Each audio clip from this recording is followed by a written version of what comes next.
How's it going, guys? Today I'm going to be starting a new series on my YouTube channel, and it's basically going to be a bunch of Rocket League mechanics, and I'm going to be giving you guys tutorials on how to do them. So this is the first episode, and in this episode I'm going to be teaching you guys the air dribble. So to the air dribble there are 4 main steps. The first step is the approach. The second step is the setup. The third step is the first touch.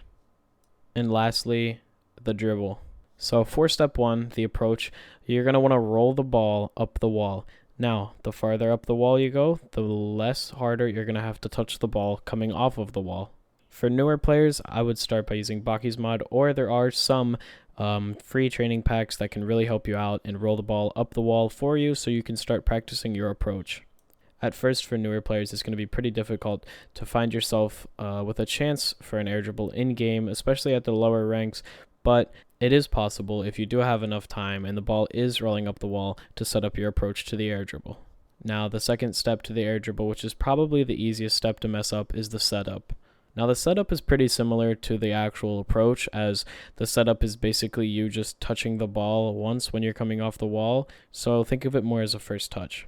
Now, think of the first touch as if the air dribble is going to be good or not. If you get a solid first touch, then the air dribble is most likely going to be pretty good. So for the setup and the first touch coming off of the wall, you're going to want to hit the ball towards the goal. Now, I know that seems obvious, but for most players when they first start out air dribbling, they usually like to get under the ball and just hit the ball up to keep the ball up in the air.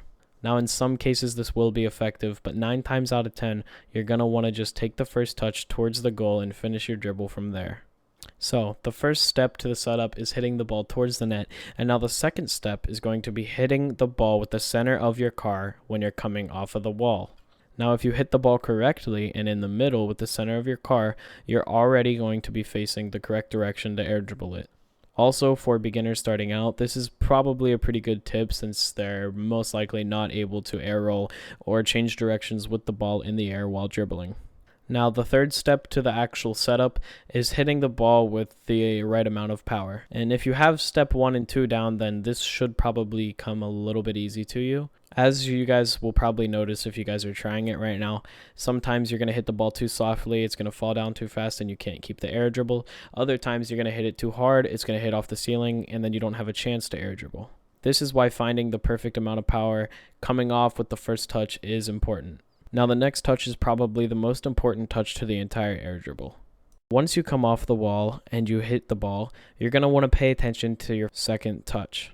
Now, your second touch is going to be one of the most important pieces of the entire air dribble setup. Your second touch should also hit the ball towards the goal, which is going to give you a pretty nice setup to complete the air dribble and score it.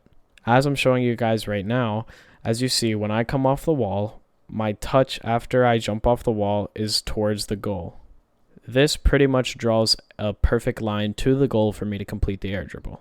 Now, as you guys can see, as soon as I come off the wall, I air roll a little bit. This is optional, and I only do it so I can get the ball perfectly on top of my hood, sort of in between my lights. Now, obviously, this is optional, and I'm sure you guys aren't going to air roll at first, but I'll show you guys a little clip of me not air rolling and completing an air dribble.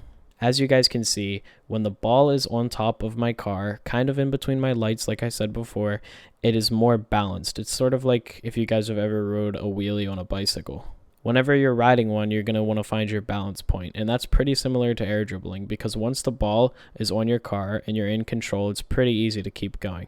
Now, once you guys get to this point to where you're able to balance the ball on top of your car and you find the sweet spot of the ball, it's pretty much over for your opponents. From here, you can basically just let off of your boost and let the ball drift down with you.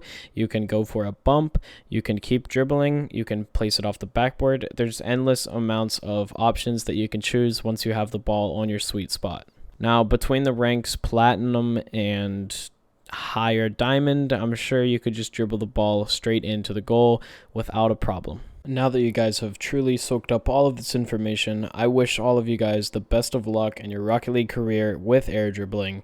And if you guys want a specific mechanic, let me know down below in the comments. And if you guys enjoyed, let me know if you guys want to see more of these tutorials. Other than that, I'm going to get out of here. So I'll see you guys next time. Peace.